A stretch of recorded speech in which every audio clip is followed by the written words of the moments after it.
إلهي وحنا سيي شافيها قلوب تيجيرك أو قرآن كريمك haddana ilaahay wuxuu noogu soo dhiibay adoomaha ilaahay kii ugu sharafta badnaa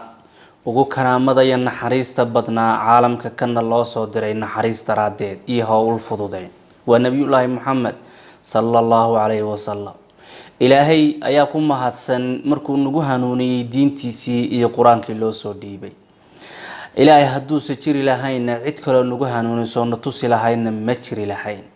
quraanka kan aad arkaysaan walaalay hor iyo gadaalba waa caafimaad soconaya muuqaalka kan waxa idinkugu sidaa 3 suuradood oo khuseeya dadka xanuunsan waxa doonaysid bal xanuunsano wiilkaadu ha xanuunsado gabadhaadu ha xanuunsanaato ninkaadu xaaskaadu ama adiga laftirkaadaba ama qaraabadaada ama asxaabtaada qof baa xanuunsan sida tan u sameeya insha Allah ta'ala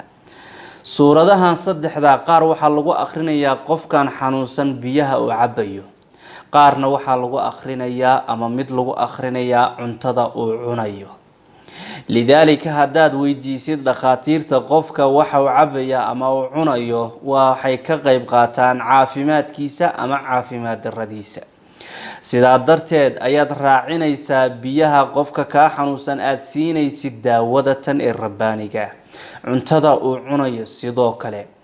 waxaanad niyeysanaysaa niyad caafimaad raadin ah oo caafimaad inuu ilaahay qofkan ku siiyay ayaad u niyeysanaysaa ilaa niyada iyo qofka yaqiintiisu waa shay muhiim ah oo noloshiisa iyo waxyaalaha uu sameynaya ka qayba ama wax badan u xaqiijinaya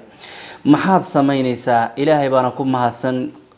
natuska iyo hanuunintu nugu hanuuniyeen waxaad sameynaysaa qofkan ka xanuunsan baad u iimaanaysaa waad soo weyse qaadatay tahaaraad qabtaa biyo yar baad soo qaadaysaa caagad ku soo shubataya koob ku soo shubataya wax kale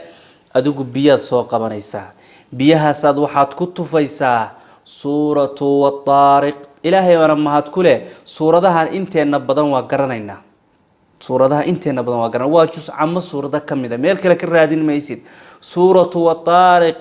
intiina badan ama dhamaantiin waa garanaysaan suurad yar oo fudud weeye laakiin mucjisooyinka rabbaaniga ee ku duugan ilaahay mooyaane cid kale si dhameystiran u garan mayso suuratu wat-taariq ayaad ku akhrinaysaa biyaha qofka xanuunsan aad siinaysid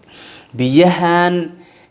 daawadu xataa cunaya dhakhtarka uu soo siinayo kuwa ku liqaya ha ahaadeen kuwa caadi u cabiya ha ahaadeen daawada dhakhtarku ku yiri waqtiga ha cuno sida ha cuno cuntada kadib ha cuno cuntada ka hor ha cuno sida taa u ilaalinaysid baatanna u ilaalinaysaa lian daawadaas si kabaysa bal way ka xoog badan tahay biyaad soo qaadanaysaa suuratu taariq wat-taariq ayaad ku akhrinaysaa hal mar baan akhrinaysaa biidnillaahi waqti badan ka qaadan mayso markaad ku tuftid oo aad ku akhrisay suuratu taariq waxaad daba dhigaysaa suuratul faatiha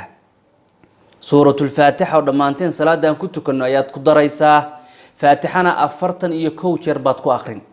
41 jeer ayaa faatixada biyaha ugu tufaysaa hal marna waa suuratul taariq baa horeysa hal maraad ku akhrinaysaa ma sha Allah kadibna waxa ku daraysaa suuratul faatiha 41 jeer adoo niyeysanaya in ilaahay qofkan kuugu shaafiyo biyaha kan aad quraankan ku akhrisay markaas aad cabsiinaysaa suurada kale waa suuratu tiin wat-tiin waz-zaytuun ayadana waxaad u akhrinaysaa cuntada la siinayo ama dhakhtar ha u soo qoro ama mid kale la siinayo cunto kasto cunaya ayaad u akhrinaysaa suuratu wat-tiin waa suurada iyaduna fudud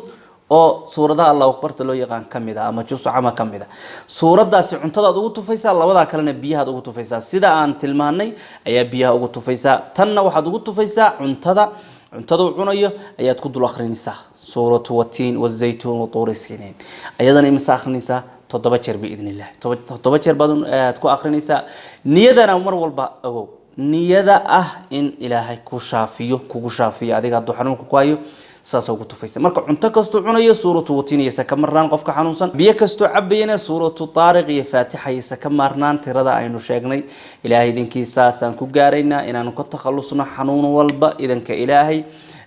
caafimaadna ku gaarayna caafimaadka qulubeed iyo mid ka jireed biidnillaahi anagoo kaalmaatigii dhakhtarka iyo daawada bini aadanku sameeyeen aan hilmaamin insha Allah ta'ala laakiin tan ayaa kasii aaminad wanaagsan ka xoog badan ilaahay ku kalsoonadaada mar walba iyo xaalad kastoo aad ku sugan tihiin ilaahay deeqdiisu idinka daahimayse meelaad joogtaanba allah idin xafido baaraka allahu fiikum